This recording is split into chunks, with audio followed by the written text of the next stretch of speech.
last couple months, I've been thinking about, I've been wanting to talk about Jezebel for a few months. I see it a lot everywhere. Jezebel is talked about in the Old Testament and in the New Testament, in Revelation. Jezebel became a queen. Yes, we know that. If you don't know anything about Jezebel, I urge you to study her in the Old Testament. She was not a good person at all. She was controlling. She was jealous. She was very sexual. A lot of the things we see today.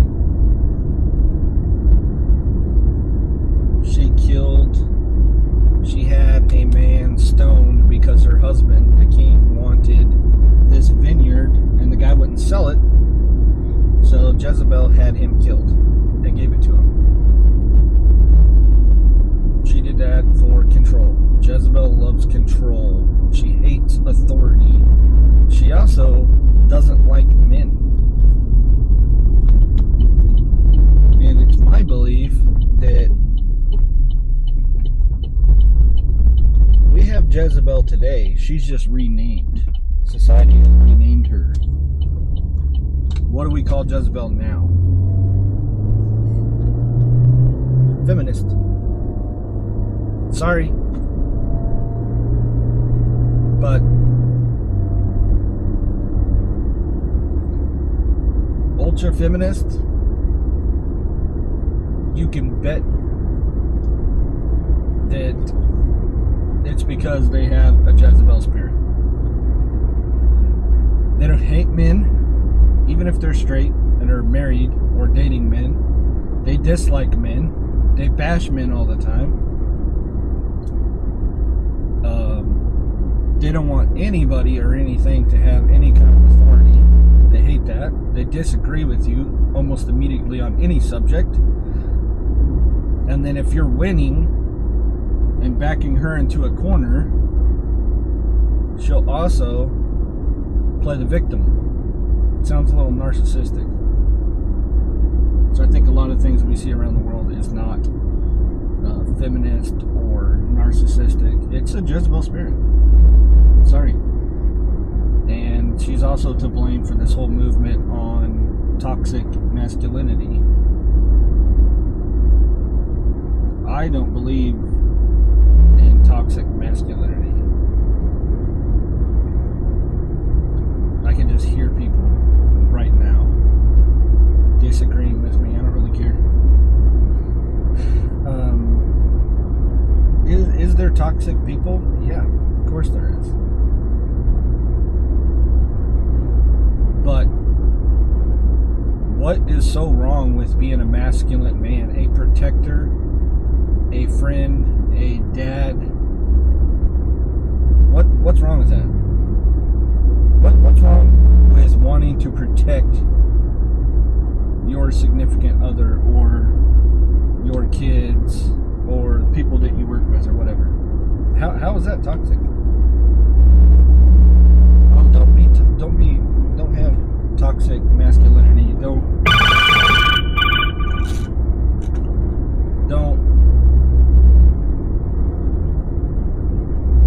explain something. Don't mansplain something to me.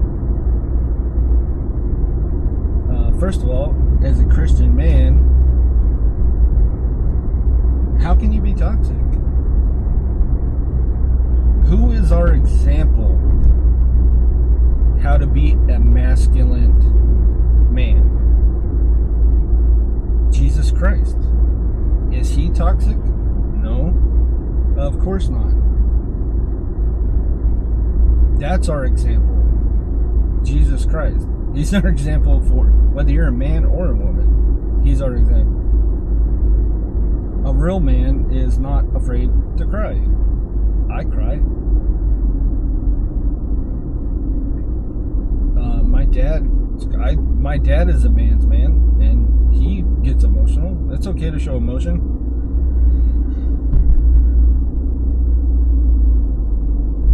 But it's also my job to protect my children.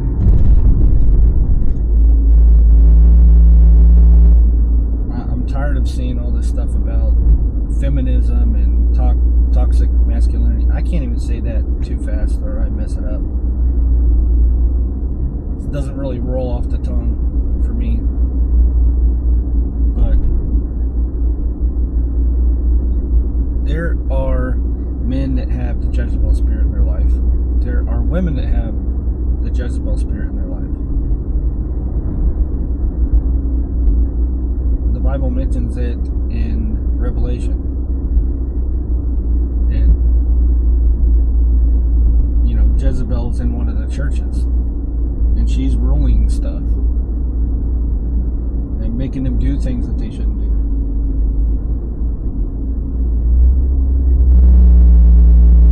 So, I've been thinking about that for a long time. And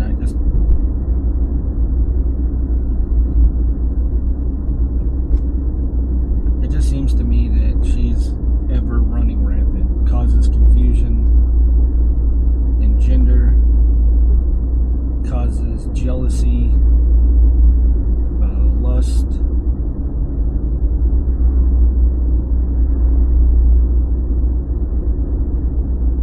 and pray against those things.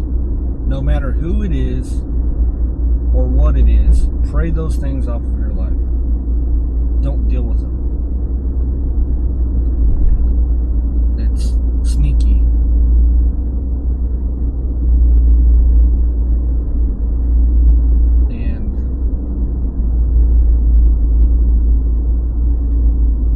Like always, I should take my own advice. Stay in the Word. Stay in the Bible. Stay seeking God. It's only getting worse out there. But study and pray. Pray that if you pray for your spouse, pray for your boyfriend or your girlfriend all the time. Pray for other people all the time. But stay seeking, stay strong, because it doesn't take a massive blow to put you off course. I've learned that the hard way a few times. And you could have one little pebble in the road and hit it and be thrown off course, but correct. That's why it's important to stay in the Word. This is why I don't like taking breaks from studying the Bible. This is why I don't like taking breaks from, oh, Kevin, you're studying too much, you're overthinking too much, you need to take a little bit of a break, you need to go fishing. This is why I don't like to take a break. Because I'm not talking about like taking a sabbatical from your relationship with God. I'm talking about taking a break from studying some deep subjects for long periods of time. Like, I've been guilty of that for like a few years. I'll go down a rabbit hole of studying everything I could possibly study. I think it's a little bit of my obsessive personality.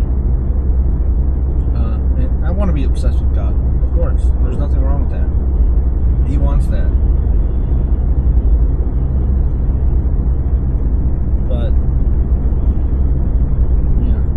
if I take a mental break from studying, then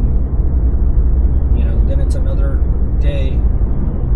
Another day turns into another week, and then by not consuming the Bible as much as I should, I hit a little pebble, and then I'm off course. And I don't want to do that anymore. It's just not worth it. But pay attention to So I want you to study how Jesus spoke and how he prayed and how he carried himself with his disciples. That's your example of masculinity, man. That's your example. He wasn't afraid to cry. He wasn't afraid to be emotional. He wanted to teach and protect his disciples, the people around him. He was also in service of the people. I've said that many times. He's in service of the people around him. That's your example as a man, as a dad, how to be. And I've failed that. Completely and utterly failed that area of my life multiple times. And then I want you to study Jezebel.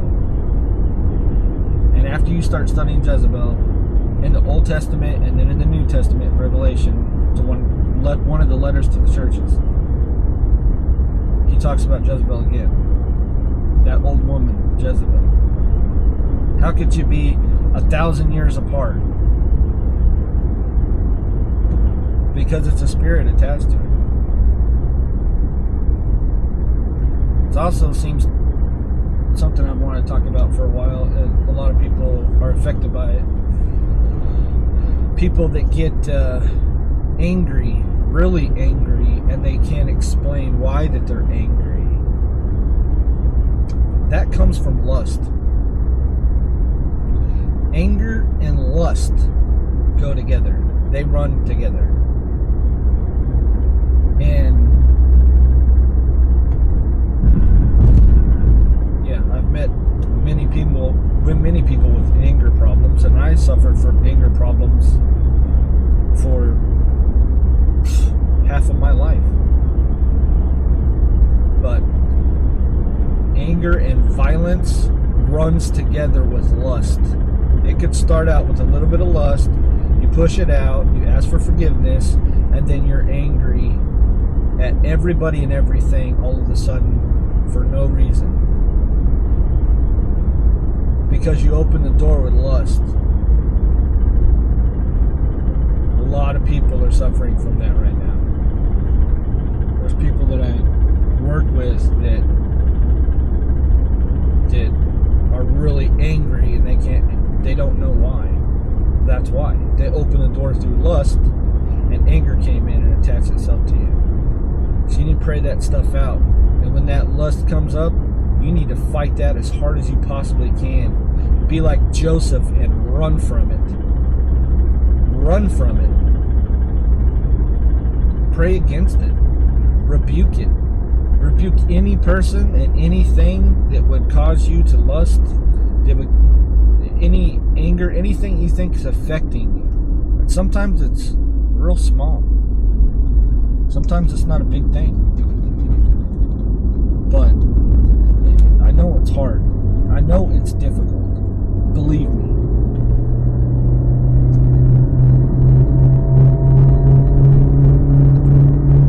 Anyway, I had the time and it's actually light outside to make a video. I had to go to the DMV to renew my license.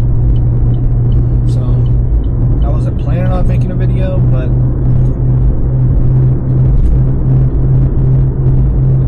I'm tired of getting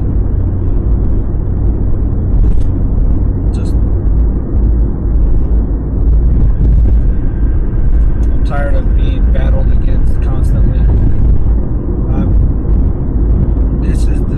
This is like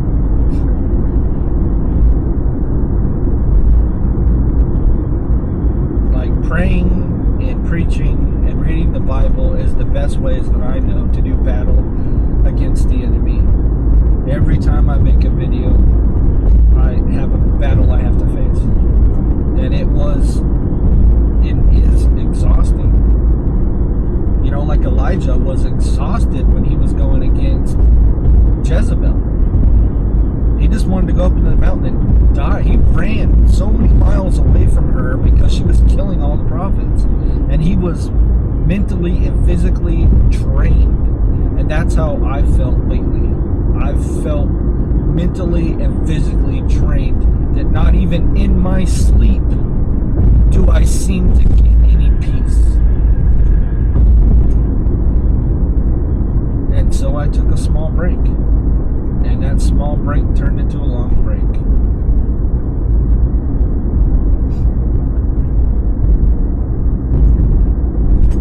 I love you. Study Jezebel. Study Jesus. Study the Bible. Any subject. Doesn't matter. Just study.